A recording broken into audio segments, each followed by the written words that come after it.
Hey, Midlifers. We are continuing with the series Reclaiming Midlife. And this episode's question before we join today's conversation is, how would your life be different if you accepted and celebrated all of who you are? I want you to think about that for a minute. All the, quote, flaws you feel you have and are magnified in how you see yourself, while all the gifts that you also have are downplayed. All the areas where you have been successful or you allow yourself to be proud of are often brushed away. Everything you've gone through to lead you to where you are now is often forgotten. What if instead of thinking that all of that was no big deal, you thought, hot damn, I'm pretty amazing. Seriously, I want you to say that one more time. Say it out loud. Hot damn, I'm pretty amazing. We've been taught to not be too big for our britches. How many of us heard that when we were growing up? We were taught that bragging isn't nice, that being boastful makes you arrogant. I have a theory about comments like that, the don't get too big for your britches comments especially. These are what I call the good girl rules. We learned this as a child as a way to fit into a proper box of being acceptable as a woman. And here we are, over 40, and still living by those standards. My friends, you can claim your brilliance without being a jerk, I promise. You can be confident in who you are as a person and not belittle others. In fact, by claiming yourself, you are giving permission for other women to do the same. You can point out your daughters, your sisters, your friends' magic and celebrate that for them so they can see it in themselves. And I think that's one of the amazing qualities today's guest brings to the show. Kim Romain is a holistic life and business strategist, helping busy professionals move from chaos to clarity in their work and life. For years, she thought there was something wrong with her because she couldn't settle on the one thing she was meant to do in this lifetime. She had 11 different undeclared and 5 different declared majors in college and has 6 major career changes, not just job shifts. When she was introduced to the concept of being multi-passionate, she felt like she was finally able to breathe. Clearly, someone who doesn't like to settle for one thing at a time, Kim describes herself as an artist, theater geek, and D&D enthusiast who is deep into the practice of meditation and mindfulness. She loves playing the violin, working with her crystals and oracle cards, and will jump at any opportunity to whip up culinary delights in the kitchen or plan a super fun party with all the bells and whistles. She's pretty cool to hang out with, I gotta tell you. Kim's special brand of magic comes from her heart. She leads with love in all ways and for all things. And while she's a true introvert, Kim dreams of the opportunity to connect one-on-one with as many other individuals as she can during this lifetime, as it's from these moments of connection that she has seen magic happen. Please head over to the show notes to find direct links on how to connect with Kim online, as well as a photo of a dessert that she shared during our conversation. You're going to want to see it because it looks pretty amazing. Now let's start claiming your brilliance as we reclaim midlife with Kim Romain.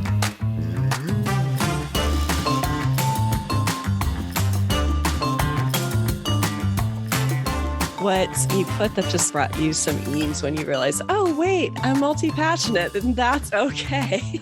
Yeah, having a word for that changed my life. Definitely. 100%. When I was growing up, I was made to feel bad about that. So I don't know. Did you have that same experience? Oh, yeah. Growing up, we all hear, and kids still hear it today, and it's still a pet peeve of mine, is what do you want to be when you grow up?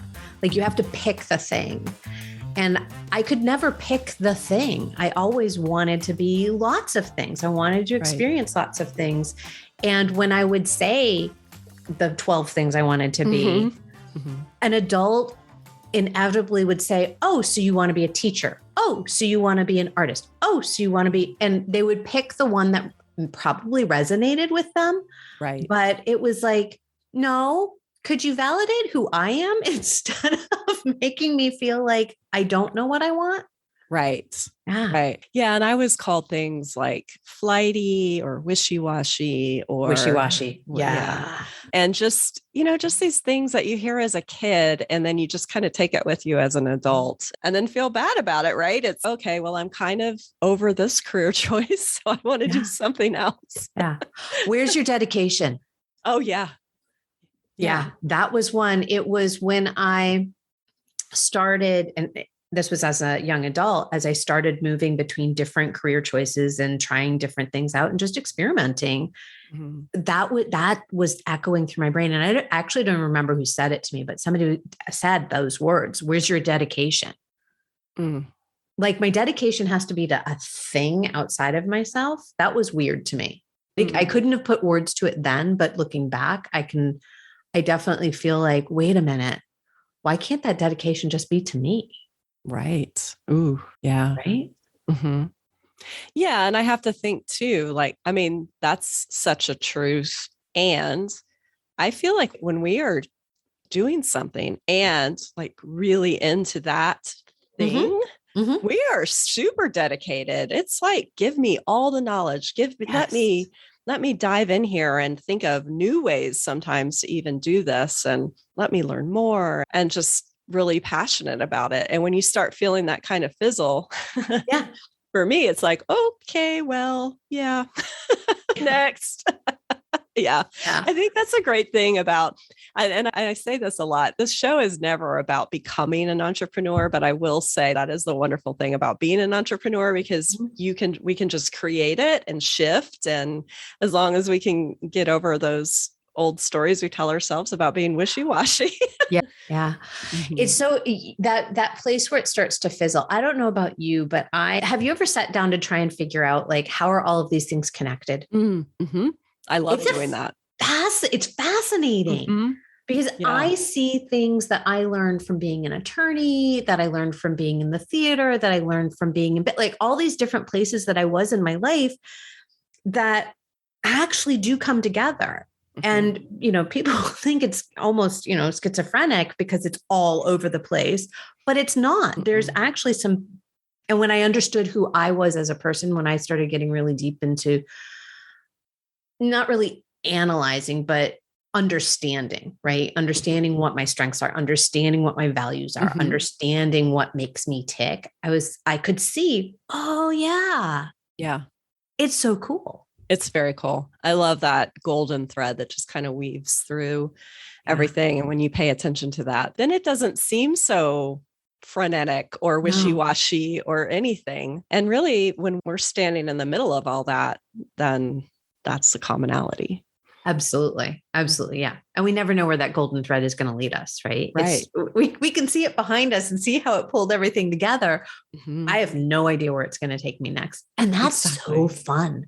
It's very fun. So fun. I didn't see the golden thread when I was 20, 30 years old so much. But now that I can look back and see that and trust it, right? I can trust that whatever comes up next for me is just part of that journey, part of what makes me. I love that part of what makes me, because I think that's the cool thing of being this age, right? So I don't associate myself with my age, although I don't have a problem with my age. So I will be 52 in March. And it is fascinating because I do think now I see that as a blessing. Like the fact that I can see all of these pieces make me is the blessing of being this age. I couldn't have said that, as you just said, in my 20s or 30s. I started to be able to do that in my 40s, but I think my 40s was like my great awakening. Yes. I mean, part of it was I had our daughter 2 months before I turned 40. So it like truly was my great awakening. I wasn't really growing up alongside of her, but I came fully into me as a mom in my 40s, which has been really cool. Yeah. Yeah. That would be cool. And I think that, there's so many places here that we could talk about, but because becoming a mom in itself it really, well, a couple things. One is it makes you grow up, or it should. It definitely should. And two, it does so many things, right? But I'm thinking of when I had my oldest son, I was 26. And so I'm thinking of the difference between me being 26 and me turning 40 of, how much of that growth had happened because I was a mom, but also just age in general, Right. Just knowing the world around us and knowing how I fit into it more. And I've always looked at someone who had their children at a later age. I don't know. Is that the right term? Older age? I don't know what the right term is. If you ask the doctors, I was advanced maternal age and I had all sorts of specialists and it was ridiculous. But yes, oh, goodness. It's called advanced maternal age. And you can't see the air quotes, but that's what happened. That sounds horrible and they need to change that. Right? Absolutely. Thank you for disempowering me as I bring a beautiful human being into the world. Exactly. Yeah. Oh my goodness. All right. That's another episode for another time. But I think you and I could have that whole episode on all of that right there. I think so. Oh my gosh. What was I going to say? Midlife brain just kicked in. So you were talking about, you think about when women have children who are of quote unquote advanced maternal age. Well, there's two things. Like I look at that and I've inside me, I always think, oh my gosh, I don't know that I would have the energy to have a toddler when I'm in my 40s. But then the other part is, wow, how much more wisdom and patience and just everything that's really required to be a mom would I have had. So yeah, I wouldn't say I would have been a horrible mom earlier, but I knew I wanted a family. I wasn't ever sure I wanted children. That's a weird thing to say, but I'm an only child. Mm-hmm. I never held a newborn infant until I held my own at age 40. So they scared the hell out of me. Oh, heck yeah. They should. They should. Yeah. And then I found when we had the ultrasound done and I found out I was having a girl, I was doubly terrified. I was like, oh my God, no, I cried. I was like, I can't have a girl. I can't do this because I know what girls are like, right? I had this preconceived notion of what she was going to be like. She's now a tween. And so she's in the throes of what I was terrified of. And I have to tell you, she's freaking awesome. That's awesome. And I don't think I necessarily would have been a bad mom, but I think I would have been a lot more challenged because I did a lot of growing up before I had her. I was previously married and went through a really bad relationship, and that helped me grow up a lot. Mm-hmm. And then as I met my partner, my husband, I started to really be speaking into what was important to me. So I was already starting to make that shift. And so when she came into the world, it felt like a gift to me to be able to start her life by allowing her to find her voice, because that had been so important to me. Right. And so at an early age, I remember my aunt one time came, she was like, Izzy was like 3 months old. And I held up 2 different outfits and I said, which one do you want? And I let her indicate in whatever way a 3-month-old can indicate when they can't even really see it that well, which outfit she wanted. And my aunt was like, why would you do that? And I said, why would I? Right. And I don't know that I would have had that ability when I was younger to start to say, hey, what do you actually want? How do you see yourself in the world? And as she's gotten older, those conversations have gotten super deep and super amazing. And I feel blessed to have had her when I did. I really do. I can't help but just say she's amazing because she is her own person, but she's also amazing because she's been given the space to find out her amazingness through you. It's interesting because it's being a parent has helped me create my own individuality even further. Mm-hmm. It was the catalyst to my understanding that I am an individual. That's the interest. It was like, all of a sudden I birthed this thing and I went, oh, she thinks differently than I do. Right. Yeah. That happens. Yeah. Wow. Yeah. Oh gosh. That's like, my mind just like goes on squirrels just thinking about that. That's so true. Right? Because we spend so much of our time even those of us that are aware of that, other people have their own thoughts. We spend our time thinking we think we know what other people are thinking, but we don't actually think about what they're thinking. That's a whole lot of thought. That is a whole lot of thinking and not thinking.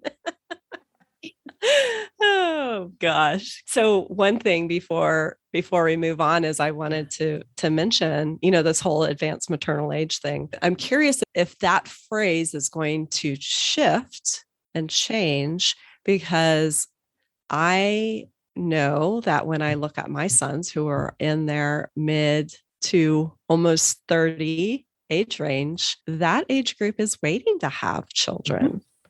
And which I'm totally fine with, but it's just, I'm wondering, when you have that societal shift of things, if that is actually going to influence the whole medical community and how they see that. So how they discuss it. Yeah. I would love to know. It'll be interesting to see what happens, because just like with, there's politics involved in it too, I'm sure, because, I think some of it, and I'm not a doctor and I don't play one on TV. So me either. Right. I think it deals with somewhere so 35 and up is considered any quote unquote normal time you could enter perimenopause. Right. Exactly. So I think that is one of the places, like they start to see the decline, but just come up with a better phrase. Like, yeah, exactly. Just call it something different. Call it something different, please. Yeah. Yeah. I agree. And what's interesting to note is the term and the study of perimenopause didn't happen until the freaking 90s. Right. Yeah. Well, and the fact that menopause is one day. Right. And we never thought, like, I grew up thinking menopause was years. Yeah, exactly. Nope. One day. One day. That's it.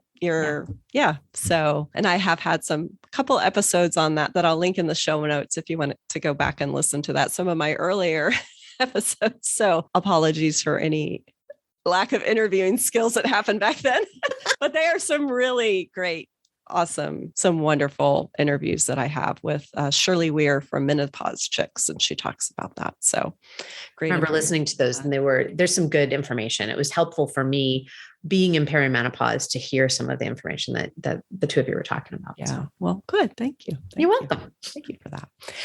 So I'm curious, and this is a strange question because I know that you wouldn't know any other way, but how do you feel that having your daughter, I'm just going to say 40 because you're almost 40. So how do you feel having your daughter at 40 has influenced who you are in your 50s? Yeah, it's a great question. And you're right. I don't definitively know. It's just, I don't know definitively how being an only child has affected who I am in my life. But the word that comes to mind is freedom, which is interesting. Mm-hmm. I feel like having her at that stage in my life influenced my ability to see that I am free in the choices that I make. One, advocating for myself through the birthing process at that age, and knowing enough to be able to say, this is not what I want. This is what I want. Mm-hmm. All the way through, schooling years so far, and being able to not really give a shit about what anybody else's opinion is on how I raise my child, has helped me do that for myself. Where now that I'm in my 50s, it's all about my autonomy. It's about seeing myself as that, having that moment of she's an individual and she has her own thought reflected back at me. Oh, I'm an individual with my own thoughts and they matter.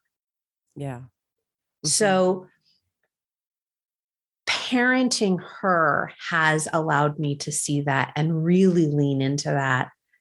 Even though it's been 12 years, I think it's been much faster for me than had I not had her. I don't know if I would have gotten to this place at this point in my life. Right. Yeah. Yeah. That's awesome. And I'm just thinking of that and reflecting that back on my own journey as a mom and becoming who I am. Yeah, that's great. That's wonderful. And something that comes to mind as you're sharing that is such an empowered stance, I guess, of who you are as well as being the age that you are. We're in a series right now about reclaiming midlife. And I'm curious, just from your perspective, when does that, okay, first of all, how do you feel about the word midlife? The same way I feel about advanced maternal age. I know, it sucks, right? Right. And I think it's so funny because I was thinking about this before we started talking today. The word itself is fine. And actually, it's kind of cool to think, I'm like, oh, I'm only halfway through. Right. Like we think when we're in our 20s and 30s, we're like, oh my gosh, I don't have, like, I'm starting to run out of time. Right. And I'm like, oh, wait, if this is midlife, I'm halfway through. I have so much more to do. And then I, look at individuals who are in their 80s and 90s. And I think, okay, maybe it's chronologically, we are halfway through. And yet, unfortunately, towards the end of our life, not all of us are able to continue the way that we are now. Right. So, but the connotation that it has and like what it has, like, I want us to reclaim it in a way. Mm-hmm. Yeah. Hence the series. Yeah.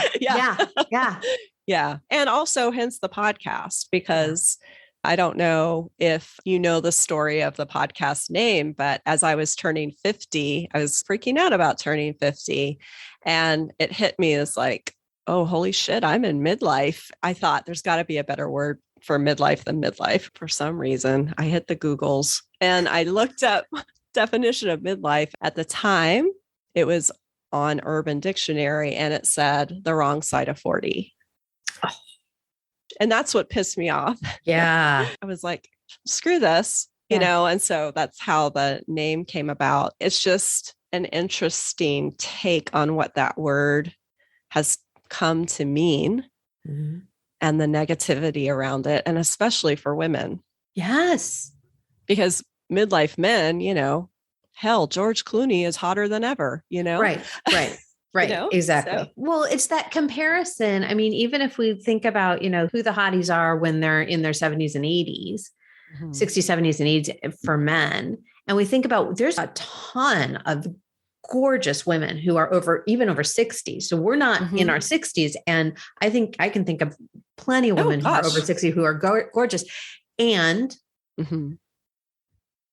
what gets pointed out is that their boobs have sagged, their butt has sagged, their whatevers have sagged. And it's like, so have the men's. Yeah, exactly. So why don't we talk about that? Why are we so like, it's somehow tied to, well, one, our self-worth, but also our bodies and how we feel in our bodies. I know so my husband's only 3 years older than me. I don't feel the achy. I feel fine in my body. I'm like, it's all good. My husband has tons of aches and pains. And I feel like, yeah, that's midlife. I love you, honey, but you're in midlife. Right. I'm apparently not there yet. I feel like, right? Okay. Yeah. Could we define it like we define puberty? It's not an age, it's a state. I like that. Yeah, I like that. Because I do feel that it's, for some people, if I were to ask them, when does midlife begin? Some people would say 45, some people would say 50, if you're looking chronologically. But I also know some women who I've spoken to, it's like, well, 70. Like, cool, I'll take that, so, and I do feel like it is a whole mindset state, right? And puberty is tied to age and tied to changes in the body, but it's also a state because it's so flexible depending on the person. Yes. Yeah. We're in the middle of that. So that's why that came to mind is right. It's like, I mean, vaccines are based right now. We're in the world of vaccines and those are based on a chronological age of 12. However, my understanding from doctors my daughter's doctors it's actually based on puberty. And the best way to say puberty is to say 12. Gotcha. The problem is she entered puberty a year before age 12. So they gave her a dosage with her first vaccine that was not actually right for her body. But I couldn't say she's already entered. Like, so it's the same thing. She was quote unquote penalized or whatever. She didn't receive the right thing because she hadn't entered that stage. So it's like, it's fluid. So why isn't midlife fluid? I mean, I guess it is if people have different concepts of it, but I feel like midlife has like you enter midlife and then it's the end. Right. There's exactly. There's kind of why is that? Why do we feel like it's the end? I don't know. It's just such a weird, that's kind of the thing that's gotten to me this whole time of being in midlife. It's okay. Well, what's after midlife? Are you a senior citizen? Like, it's just right. What? Yeah. It's weird. It is weird. It is weird. And then the fact that we take it to, like, I really loved how you saw it to be like, oh, cool. I've got half of my life here. Yeah. And so many times it's looked at as like, oh shit, I only have half of my life here. It's just a choice on how you look at that. And I'll be honest, mine was like, oh shit. I only have so many years. And in reality, we never know how many years we have. Yeah. We don't. My oh shit was at 30. Mm-hmm. I bawled for days when I turned 30. I was like, I haven't done anything with my life. Oh my God, this is horrible. Mm-hmm. When I turned 50, I was like, cool, I'm 50. Yeah. It seems weird for me to say it's still. So I log into Facebook and I say happy birthday. It's like one of the 3 things I do on Facebook. Right. And like, I say happy birthday to everybody. And it's regular that I go, where did I get all these friends that are in their 50s and 60s? What the hell is that? Like, cause I don't associate. And yet I'm very much here I am. Mm-hmm.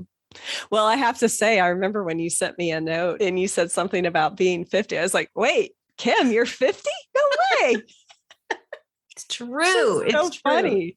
And that, why would I not think that? It's just like, I don't feel, I'm starting to have the aches and pains. So I'm in midlife, obviously, but according to your definition, but like mind-wise, brain-wise, my love for doing new things and adventure, not jumping out of airplanes adventure, but just experiencing new things. I don't see myself as being in midlife or in my 50s either. Right. So I don't know why I just thought, I was like, no way, are you 50?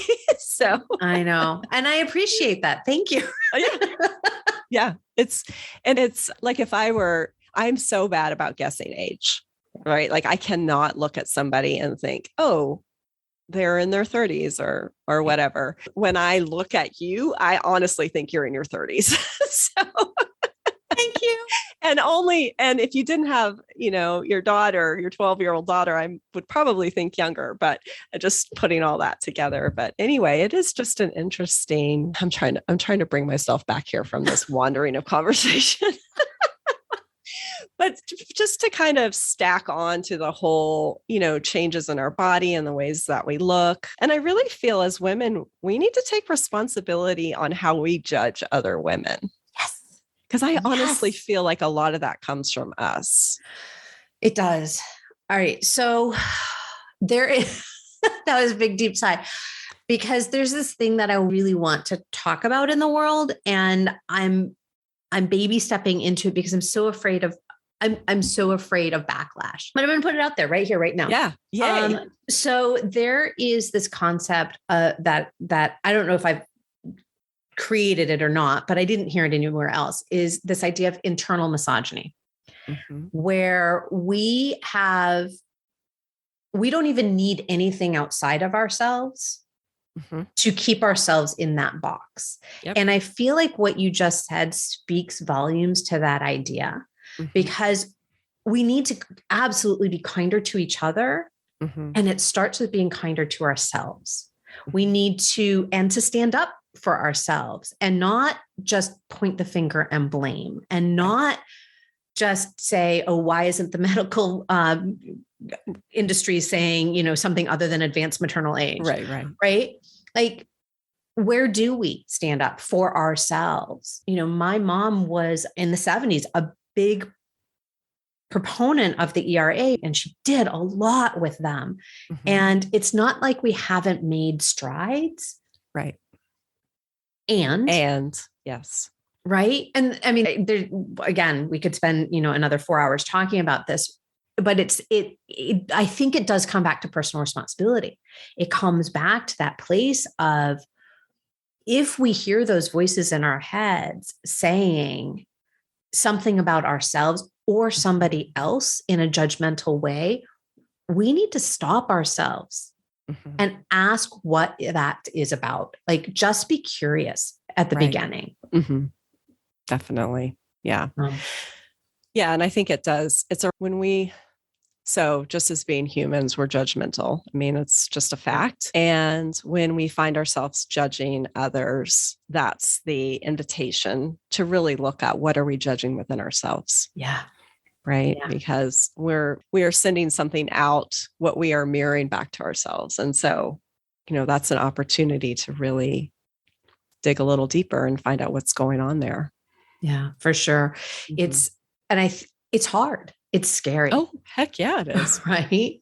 Any self-growth is scary, and it's not easy, and it's not for the faint of heart, but to be able to, just in you sharing your story, to be able to stand in your autonomy and your independence and your growth, that takes self-examination and self-growth and being open to whatever comes up during that journey.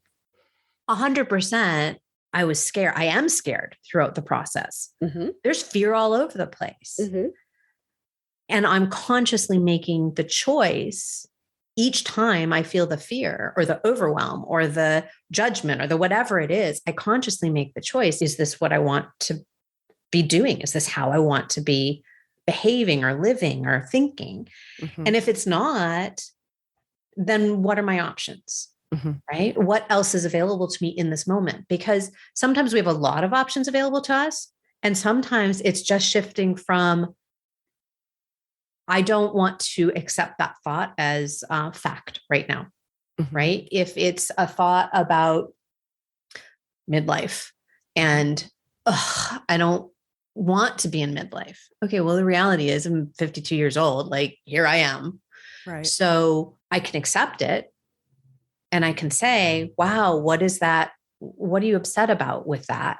And that is always, the question is always available. I don't have to go right to, yay, I'm in midlife, right? Right, exactly. There has to be a bridge between your feelings and thoughts to where you want to be. Right. It's not like you can just switch it off, say a little mantra that's on your mirror and all of a sudden you'll feel better about yourself. Like, it doesn't work that way, unfortunately. It doesn't. The mantras, I think, help as They're a helpful. reminder. And I think there's a reality and understanding. We may never get to the place where it's like, yay, I'm in midlife, because that word doesn't resonate with us for whatever reason. Right. But we also don't have to feel bad about it. Like, there's a difference between not liking it and accepting it. Right. To me, what's coming up is and I don't think this is 100% spot on, but like, I think of resignation and acceptance. Like, resignation is, oh shit, I'm in midlife, I'm doomed. My life is half over. But acceptance is like, okay, this is my age. This is where I am. I get to choose now what I make of it. Yeah. It's absolutely, because we don't, it's funny because when I was younger, I didn't ever, I thought it was funny when people were saying age is just a number. I'm like, yeah, that's what you tell yourself when you're older because you don't want to be the age you are. And I genuinely no, age is just a number because I don't feel that age. I do feel that I feel 52 because I am 52. Right. Yeah. And I don't have a definition of what that is. I have somebody else's definition of what that should be, right? It's like, oh, you're on the backside and you're going like you're on the downhill. And it's like, no, that's not my definition. Yeah.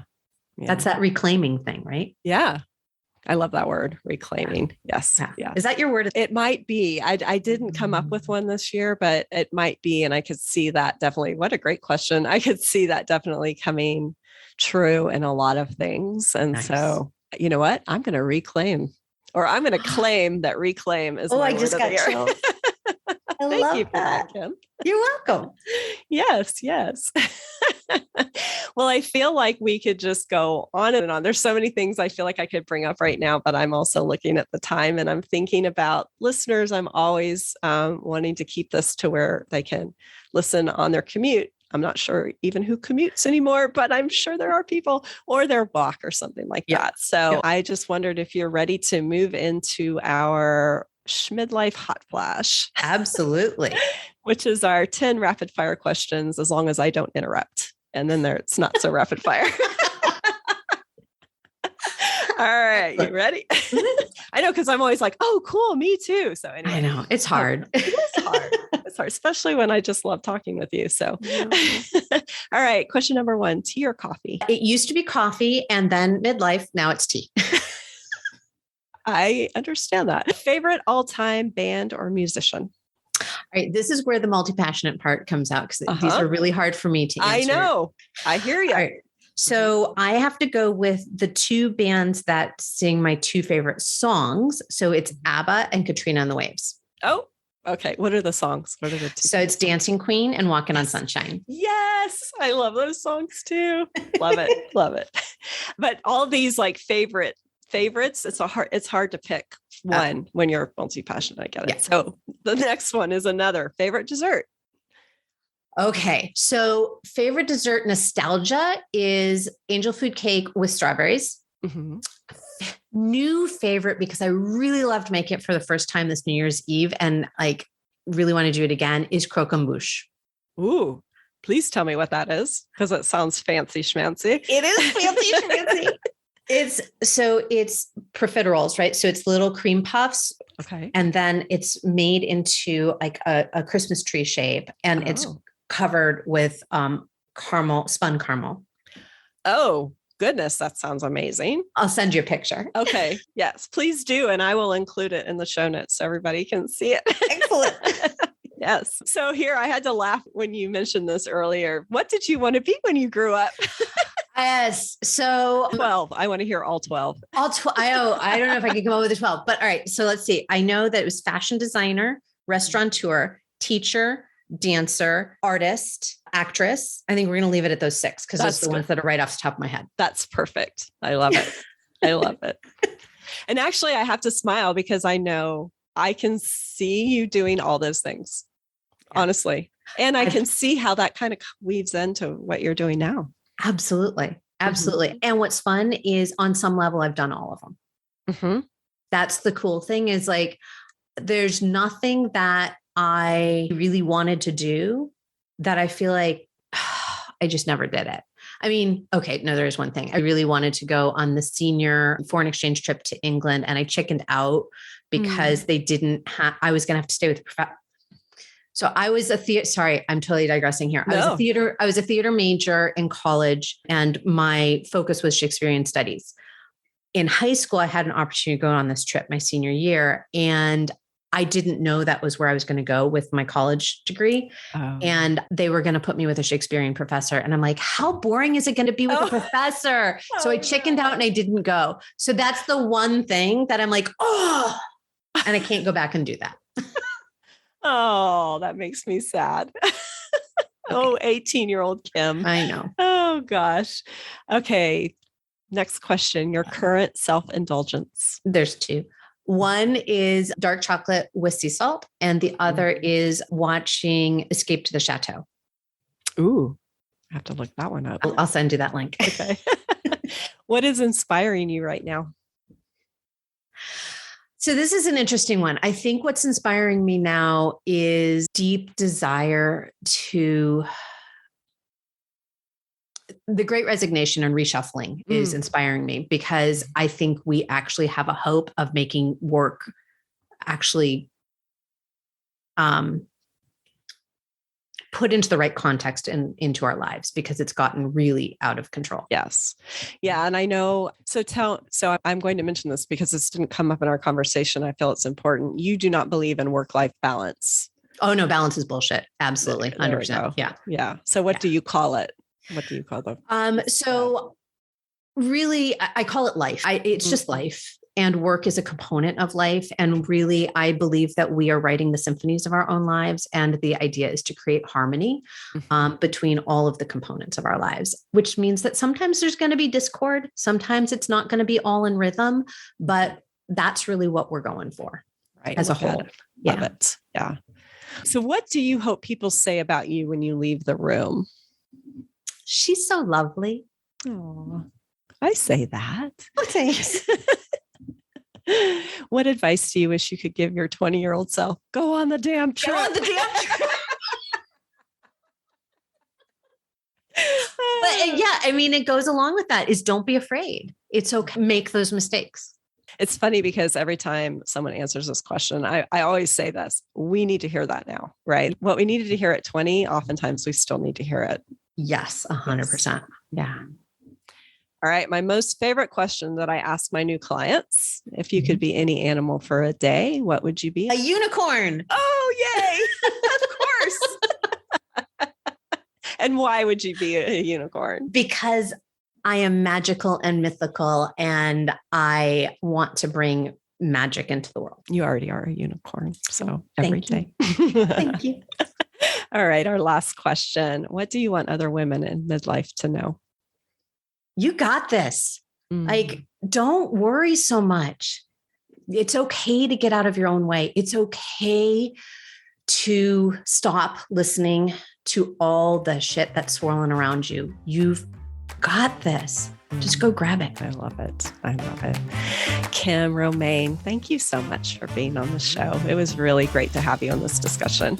It was so much fun. Thank you for having me. I really hope this episode inspires you to practice claiming your brilliance, to practice looking in the mirror, actually, and telling yourself that you are a phenomenal woman with so much to offer and so much magic of your own. It is up to us to realize our own importance in this life that we are living. And it is up to us to give ourselves permission to own it, to be it, and to share it with the world.